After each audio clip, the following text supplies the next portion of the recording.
deixa, na verdade, um pouco triste, porque parte da área que é conhecida como Os Pinheiros, também chamada de Vale das Cascatas, ali na Via Costeira. Antigo Vale das Cascatas. Isso, ali na Via Costeira, na zona leste de Natal, gente, foi interditada e isolada após o surgimento de uma cratera provocada pelas chuvas dos últimos dias. A erosão, minha gente, que já era existente, agora se agravou e resultou na retirada preventiva de pelo menos 3 pinheiros que estavam em risco de cair nesse penhasco que foi formado no local. A interdição foi realizada após uma vistoria realizada pelo IDEMA, Defesa Civil, Corpo de Bombeiros, e o objetivo foi evitar acidentes. Quando eu falo que eu fico triste, é porque é uma área que estava sendo usada como turismo, né, gente? Não, e fique mais triste ainda, Alice, se a gente lhe disser que aquela área, que tudo isso poderia ser evitado se naquela área tivesse sido realizada uma obra que foi prometida por pelo menos 2 governos logo de saída e nunca foi feita.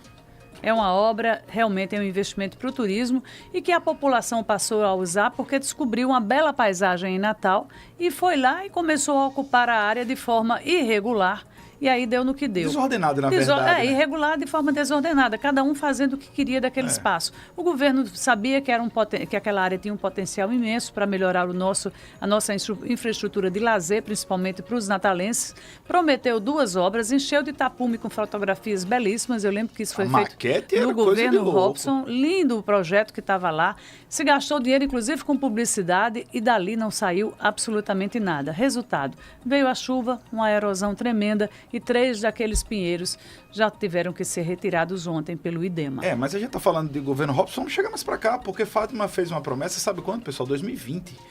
O projeto inicialmente estava orçado em 11,7 milhões para fazer um camping lá do Vale das Cascatas, na verdade onde era o antigo Vale das Cascatas, que tem um terreno de 34 mil metros quadrados aproximadamente. Pessoal, essa área lá onde foi o Vale das Cascatas, os mais antigos vão lembrar, era um bar muito bacana, um restaurante que tinha lá naquela região, que era, acho que o único que tinha na época. E foram vendidos títulos naquela época, você era sócio do Vale das Cascatas. Muita gente comprou títulos de terra ali, viu, minha gente? Nós estamos de sócios, na verdade. De sócios. Nós estamos falando aí final dos anos 80 para início dos anos 90. Mas essa área, pessoal, é do governo do estado. E o governo do estado havia anunciado que faria um parque, a maquete do parque, pessoal, tinha uma pista de skate, estacionamento, espaço para lanchonetes, era sensacional. E todo mundo vibrou muito com o projeto do governo do estado, que era para ser entregue em 2021. A gente está em 2025 e não tem absolutamente nada. Na verdade, tem um buraco do tamanho do mundo, uma cratera. E essa área, pessoal, ela é utilizada muito por natalenses e pouco por turistas, porque é uma área que realmente não tem infraestrutura nenhuma, não tem nada. Só tem uma bela paisagem, né? A paisagem e a sombra dos próprios pinheiros que lá estão. Então, é uma área bem abandonada. A gente tem já, nesse momento, uma nova regulamentação para o uso e aproveitamento dessas áreas na Via Costeira de Natal. Apesar desse terreno ter a propriedade do governo do estado, ele pode ter diversas finalidades, podem ser realizadas diversas obras para qualquer tipo de finalidade, dentro das regras, claro, para essa área, e pode ser um novo equipamento turístico. Então, que se faça do limão à limonada. Não teve essa erosão gigantesca? Não é preciso se fazer alguma coisa? Dê andamento a esse projeto, porque vale a pena, é uma área bacana, seria um turismo, um ponto turístico e, além disso, uma área de lazer, de integração da própria sociedade de graça. Júlio Pinheiro, que essa erosão, você está tocando num ponto que eu acho fundamental, que essa erosão, que não é pequena, que ela sirva para chamar a atenção aí do poder público, porque o poder público poderia, inclusive, ter incluído essa área no PPP. Né? Claro. Para se fazer uma parceria público-privada.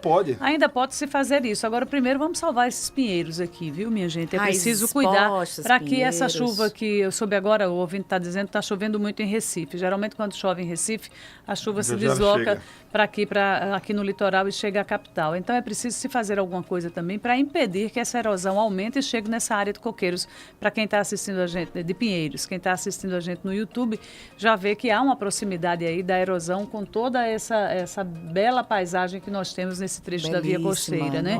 Então vamos salvar essa área. E a gente vê os resquícios do que foi o Vale das Cascatas, ainda tijolos aparentes que foram feitos para as fundações, onde tiveram lá teve piscina, era um clube bem bacana, né? Mas, bom, essa reportagem que foi feita aqui pela equipe da Tribuna do Norte, ela também procurou o IDEMA e o diretor-geral do IDEMA, o Werner Farcar, ele disse que o processo de erosão na área já se estende há anos, mas se intensificou com o volume de chuvas, que foi acima do previsto para o período. Ele disse que piorou. A resposta dele foi piorou. Ele falou ainda que a erosão ampliou em direção à parte continental e, segundo ele, o IDEMA fez uma intervenção preliminar com a colocação de fitas zebradas para delimitar a área de risco em parceria com a Defesa Civil e também o Corpo de Bombeiros. Mas a fita zebrada não impede, viu, secretário? Apela para que a população não ultrapasse aqueles limites que foram demarcados. Mas só para lembrar também, o diretor do IDEMA, não é função deles fazer a revitalização. Eles têm, claro, que fazer os alertas ao governo do estado por causa